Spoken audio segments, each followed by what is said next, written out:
अस्सलाम वालेकुम जी। शायद इक़्तिदार से मैं मोहसिन बिलाल 109 मिलियन पाउंड का फ़ैसला आने वाला है। इमरान खान और बुशरा बीबी को कितनी कितनी सज़ा होगी, ये एडवांस ख़बर दे रहा हूँ। और जो एनआरओ की बातें करते हैं ना कि मुज़ाकरात चल रहे हैं तो बस रास्ते साफ़ हो गए हैं, तो खान साहब कभी भी बाहर आ सकते हैं। बाहर आना, सज़ा होना दो अलग मैटर्स हैं। मैं आपको ये बताऊँ कि मैं अल कादर यूनिवर्सिटी का विज़िट करके आया हूँ, जहाँ प वो जो चीज़ें मैंने देखी हैं, हमारे आज़ाद डिजिटल से मैंने गैर जानबदार रहकर एक डिटेल्ड एक डॉक्यूमेंट्री बनाई है, वो आप लाज़मी देखिएगा आज़ाद डिजिटल के प्लेटफ़ॉर्म से। अब आते हैं इस खबर की जानिब कि कैसे मालूम है कि ये होना है, क्या होना है। सुबह जो होगा वो भी आपको बताएँगे। अडयाला में वैसे भी हमने जाना है, लाहौर से स्पेशल इसीलिए आए हैं ताकि आपको बताएँ हक़ाइक़ क्या हैं। ना ये बताएँ इस तरह जानबदार होकर के पता नहीं इमरान खान बड़ा क्या हो जाएगा, या फिर दूसरी जानिब से ये है जी कि वो बड़े प्रेशर में हैं। तो हम बैलेंस रहकर आपकी राय देंगे। तो शहर इक़्तिदार में इस वक्त तो मौजूद हैं अज़ीम भट्ट साहब। अज़ीम भट्ट साहब भी लाहौर से अब यहाँ पर आ चुके हैं। बड़ी ख़तरनाक ख़बरें रखते हैं। भट्ट साहब की होने वाला है। और मैं आपको थोड़ा-सा एक और बता दूँ, ये जो वीडियो बना रहे हैं ना, मैं उनका नाम डिस्क्लोज़ कर दूँ। ये वीडियो बनाने वाले, वैसे मैंने शख्सियत को कहा था कि आप हमारे साथ आएँ, लेकिन वो घबरा गए हैं कि शायद पता नहीं, मैं हमने दोनों ने उन पर बम फोड़ना है। और उनका नाम है, हर एक की हरदल अज़ीज़ शख्सियत हैं, सलमान दुरानी साहब। ये बिहाइंड द कैमरा है, इसलिए कि उनके पास हमारे जो सवालात होंगे, जो ख़बर है, उनके पास जवाब नहीं है माज़रत के साथ। चूँकि वो अल कादर ट्रस्ट केस को किसी और अंदाज़ से लेते हैं, हम किसी और अंदाज़ से लेते हैं।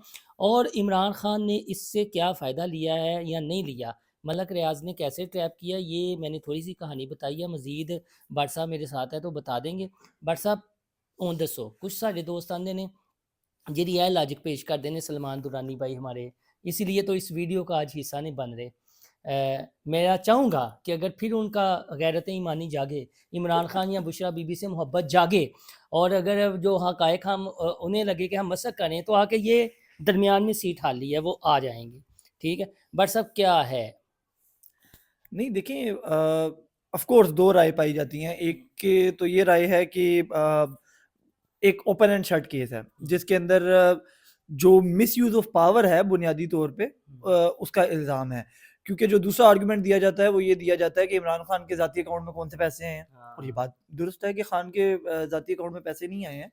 लेकिन जो इल्ज़ाम है वो मिसयूज़ ऑफ पावर का है। आपके पास बहुत सी चीज़ें होती हैं, जहाँ पर आप अपनी ताकत का इस्तेमाल करके अदर हैंड पे बेनिफिट कोई ले लेते हैं। जो इल्ज़ाम है उनके ऊपर कि अल-कादिर ट्रस्ट की ज़मीन ली, फरागोगी को या बनी गाला के पास ज़मीन जो है वो दी गई, और जो इस तरह के मामलात हैं। मगर बात ये है कि अगर इसके अंदर कोई हक़ाइक़ शामिल ना होते, हुँ। तो तहरीक-ए-इंसाफ की कैबिनेट के मेंबर्स जाके गवाही ना देते। और दूसरी बात कि अभी तक कोई वाज़ेह रिबटल नहीं है, और मैं आज आपके व्लॉग में मोहसिन बिलाल साहब ये मानूँगा कि खान साहब के ऊपर अल-कादिर के अलावा जितने केसेस थे, वो ऑफ कोर्स कमज़ोर थे।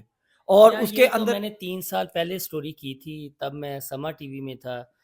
उस वक़्त के साबिक deputy director FIA Sajjad Bajwa साहब, जो ये चीनी कमीशन की तहकीक कर रहे थे, और जब उन्होंने पूरा वो माफिया के खिलाफ शिकंजा कस लिया था, तो फिर उन्हें ओहदे से शहजाद अकबर एंड कंपनी और दीगर ने जो भी उनके खिलाफ हुई, तो ये मैंने एक की थी। तो वहाँ पर एक आम राय थी, ये मुस्लिम लीग नून के राना सनाउल्लाह जानते हैं, अल्लाह ताला जानते हैं कि इमरान खान से सबसे मजबूत केस उनके खिलाफ यही है। यही है। और ये जितने वाडा हैं, शाडा हैं, बाटा हैं, काडा हैं, जो भी हैं बने बने होते हैं, या जितने भी उस वक्त कबीना के कुछ इस साइड पे हो गए हैं, कुछ उस साइड पे हो गए हैं, ये उसमें है ना भाई, नहीं देखिए, मंजूरी है ना। वाडा साहब और जो फवाद चौधरी है ना, उनके ऊपर तो बड़ा एक क्लियर स्टांस है हम्म। कि उनकी कैबिनेट के लोगों ने भी कहा कि उन्होंने उस वक्त भी अपोज किया था कि आप बंद लिफाफे के अंदर हमसे क्यों अप्रूवल ले रहे हैं, और ये नहीं होना चाहिए। लेकिन हाँ, ऑफ कोर्स देखें, अलकादिर टेस्ट के अंदर हम्म। बड़ी वाजिया सी चीज़ है कि पैसे, मैं एक सिंपल अल्फाज में कर देता हूँ, 2 जगह पैसे आने थे, हम्म। 190 मिलियन पाउंड, 190 मिलियन पाउंड। हाँ जी। डबल होनी थी पेमेंट, ठीक है? एक जानी थी सुप्रीम कोर्ट के अकाउंट में, जो कि हम्म। जुर्माना था मलिक रियाज का। एक आनी थी जो सीज़ हुई, जिसकी मनी ट्रेल मौजूद नहीं थी, वो आनी थी आपके अकाउंट नंबर एक, अकाउंट नंबर एक। हुकूमत पाकिस्तान के। अब ये हो गए 190, और 190 कितने हो गए सर? 380। जी भाई साहब। तो 2 जगह पर पैसे जाने थे ना, एक 190 मिलियन पाउंड जो है, वो अगर उसको देखा जाए तो वो मलिक रियाज साहब का जो जुर्माना है, सुप्रीम कोर्ट में पे होना था वो है। और एक वो है जो मलिक रियाज साहब की वहाँ से जो है वो यूके से जिसकी ट्रेल मौजूद नहीं थी, वो ट्रेज़री में आना था। तो दोनों जगह पर अगर पैसे आने थे और उसकी बजाय अगर एक जगह पे पैसे आएँ और वो 2 जगह पे एडजस्ट हो जाएँ तो केस तो बड़ा क्लियर है। बाकी फैसला क्या आता है, मैं ये समझता हूँ कि सज़ा कितनी हो रही? सज़ा अगर जितनी भी हो, मैं ये कहता हूँ कि ये फ़ैसला अल्टीमेटली जो है वो हाई कोर्ट से डिसाइड होगा। अगर खान साहब के हक में फ़ैसला आएगा तो हुकूमत चली जाएगी रिव्यू में, और खान साहब के खिलाफ आता है तो खान साहब चल जाएँगे। तो फाइनल जो फ़ैसला है ना, हुँ। मैं समझता हूँ वो हाई कोर्ट से डिसाइड होगा। तो मेरा ख़्याल है अभी क्या सराहियों का कोई अच्छा फ़ायदा भाई नहीं। साहब, एक ये वो पीटीआई के दोस्त वो ये कहते हैं जी कि खान जब ये ट्रस्ट बने, खान साहब कब बताएँ उन्होंने कोई माली फ़ायदा लिया हो? तो माली फ़ायदा तो पहले वो जिन्होंने अंगूठियाँ और चीज़ें थी वो ले ली थी, बाद में तो ठीक है। तो ये कोई जस्टिफ़िकेशन तो नहीं है। बिल्कुल, वो ऑडियो कॉल एक मौजूद है और उसका डिनायल भी कोई नहीं आया हुआ। जिसके अंदर जो है वो मलिक रियाज़ की साहबज़ादी जो हैं वो ये कह रही हैं कि बुशरा बीबी ने जो है वो मुख्तलिफ़ कैरेट की मुझसे हीरे की अंगूठियाँ माँगी हैं। तो अब उसका डिनायल भी कोई मौजूद नहीं है, और इस हवाले से ऑफ़ कोर्स माली करप्शन बेज़ाब्तगी जो है वो साबित होती है।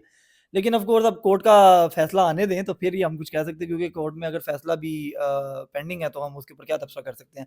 क्योंकि वो एक इन्फ्लुएंस हो जाता है कि आपने पहले ही जो है वो अपना एक थोप दी राय। लेकिन ये है कि एक क्लियर जो है वो केस है, और जो माहिरीन हैं, अपनी तरफ से तो नहीं कहूँगा लेकिन माहिरीन का बड़ा क्लियर है कि इसके अंदर सज़ा पक्की है। जी, सज़ा पक्की है। आज़ाद डिजिटल के प्लेटफ़ॉर्म से हमने एक ख़ुसूसी विज़िट किया अल-कादर ट्रस्ट जो यूनिवर्सिटी है वहाँ पर गए। हमने पूरा दिन गुज़ारा, एक डिटेल्ड वहाँ पर हमने जो सूरत-हाल देखी, उसे आज़ाद डिजिटल के आप यूट्यूब पे चैनल पर जाएँगे तो देख भी सकते हैं। जो तलबा के व्यूज़ थे जो वहाँ पर ज़ेर तालीम हैं, उनका क्या कहना था मरियम नवाज़ के हवाले से, उन्होंने किस मुतालबा किया या अपनी ख्वाहिश का इज़हार किया, और उसके अलावा अल कादर ट्रस्ट और यूनिवर्सिटी के हवाले से वो क्या सोचते हैं। तलबा ने अपनी वहाँ पर राय भी दी है। बहरहाल एक वहाँ पर इंफ्रास्ट्रक्चर तो बन चुका है, वहाँ पर तलबा भी मौजूद हैं। तो अब जो भी कोर्ट का फ़ैसला आएगा, लेकिन ये है कि अब एक यूनिवर्सिटी वहाँ पर बनी हुई है, चाहे वो इनलीगल मीन्स से पैसे हैं, किसी को बेनिफिट दिया गया वो अलग है, लेकिन वो वहाँ पर तलबा ज़ेर तलीम है, तो उनका लाजमी सोचना चाहिए। हमने ये भी देखा कि बाज़ यूनिवर्सिटीज़ के इनलीगल कैंपसेस बन जाते हैं, जिनका इंफ्रास्ट्रक्चर नहीं होता। तो बाद में तलबा जब डिग्री कर लेते हैं तो इशू उठता है जी कि ये एचईसी से साबितशुदा नहीं है।